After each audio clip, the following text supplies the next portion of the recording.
کہ تم میں سے جو بندہ قربانی کرنا چاہے تو وہ ذوالحج کا چاند نکلنے کے بعد سے لے کر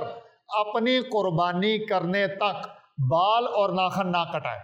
اب یہ مسئلہ مستحب ہے۔ اب جو بندہ حج نہیں کر سکتا وہ اپنے مقام پر رہتے ہوئے ان 10 دنوں میں بال نہیں کاٹ رہا، ان 10 دنوں میں ناخن نہیں کاٹ رہا، اس کی بھی ایک قسم کی تمثیل، ایک قسم کی مماثلت محرم کے ساتھ آ رہی ہے، تو وہ اپنے علاقے میں رہتے ہوئے بھی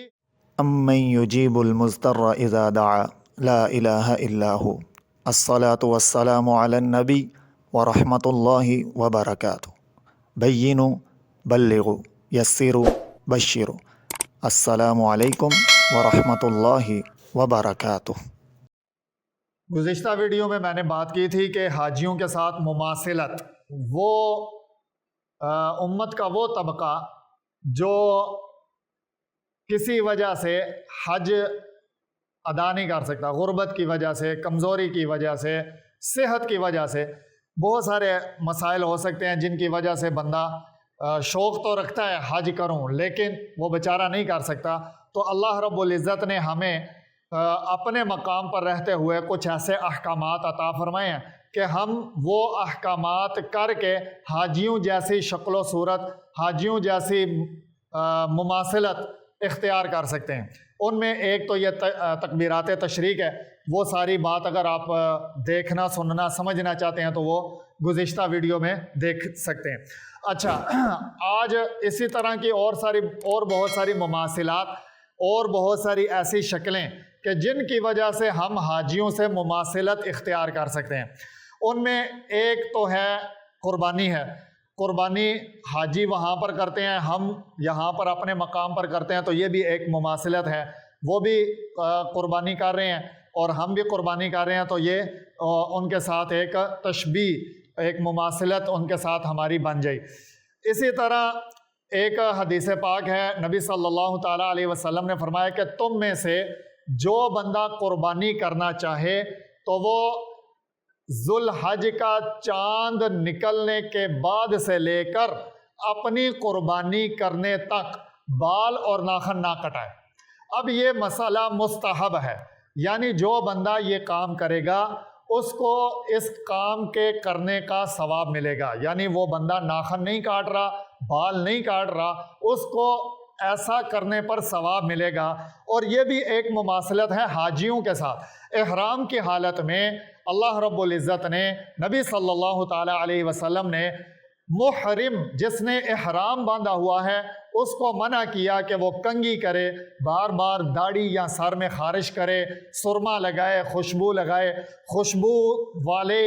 چیزوں کو یعنی صابن وغیرہ کو استعمال کرے، سر میں تیل لگائے، داڑھی میں تیل لگائے، صفائی ستھرائی کا اہتمام کرے۔ اللہ رب العزت نے محرم کو منع کر دیا۔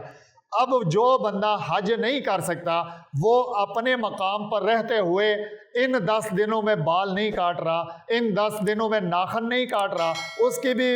ایک قسم کی تمثیل، ایک قسم کی مماثلت محرم کے ساتھ آ رہی ہے، تو وہ اپنے علاقے میں رہتے ہوئے بھی احرام والی پابندیاں اختیار کر کے، ان جیسی شکل و صورت اختیار کر کے ان جیسا ثواب حاصل کر سکتا ہے۔ دوسری بات یہ ہے کہ جو بندہ قربانی کرنا چاہے اس کے لیے یہ حکم ہے کہ وہ بال اور ناخن نہ کاٹے۔ ہمارے یہاں پر تعلیم یا سیکھنا سکھانا نہ ہونے کی وجہ سے بہت سارے ایسے دوست بھی رابطہ کرتے ہیں کہ بظاہر انہوں نے قربانی نہیں کرنی لیکن وہ پوچھ رہے ہوتے ہیں کہ میں ناخن کاٹوں یا نہ کاٹوں، میں سر کے بال کاٹوں یا نہ کاٹوں۔ تو بھائی یہ مسئلہ صرف اس کے لیے ہے کہ جس نے قربانی کرنی ہے، جس نے قربانی نہیں کرنی وہ بے شک کاٹ لے۔ اب اس سے بھی بڑھ کر یہ ہے کہ ان 10 دنوں میں بال اور ناخن وہ نہ کاٹے جو ان 10 دنوں سے پہلے ان 10 دنوں کی تیاری کر لے۔ جیسے آج تقریباً ذی قعدہ کی آخری تاریخیں ہیں، 2-1 دن کے اندر ذی الحج شروع ہو جائے گا، تو 2-1 دن میں ان 10 دنوں کی تیاری جس نے کر لی، یعنی جس نے آج ناخن کاٹ لیے، جس نے آج کٹنگ وغیرہ کروا لی، اب آگے 10 دن وہ اپنے ناخن وغیرہ نہ بھی کاٹے، بال وغیرہ نہ بھی کاٹے تو اس کے وہ 10 دن آرام سکون سے گزر جائیں گے۔ اب ایک بندہ ان 10 دنوں کی تیاری نہیں کر سکا، اس کے ناخن بڑے ہوئے ہیں، اس کے بال بڑے ہوئے ہیں، اس کی مونچھیں بڑی ہوئی ہیں، اس کے جسم کے مخصوص اعضاء کے بال وغیرہ بڑے ہوئے ہیں۔ اب وہ کہتا ہے کہ نہیں، میں نے اس مستحب عمل پر عمل کرنا ہے، میں نے بال نہیں کاٹنے، میں نے ناخن نہیں کاٹنے، تو یہاں پر شریعت کہتی ہے کہ تمہیں بال کاٹنا زیادہ افضل ہے بنسبت اس کے کہ تم بال نہ کاٹو، کیونکہ تمہیں بال کاٹنے کی حاجت ہے، تمہارے ناخن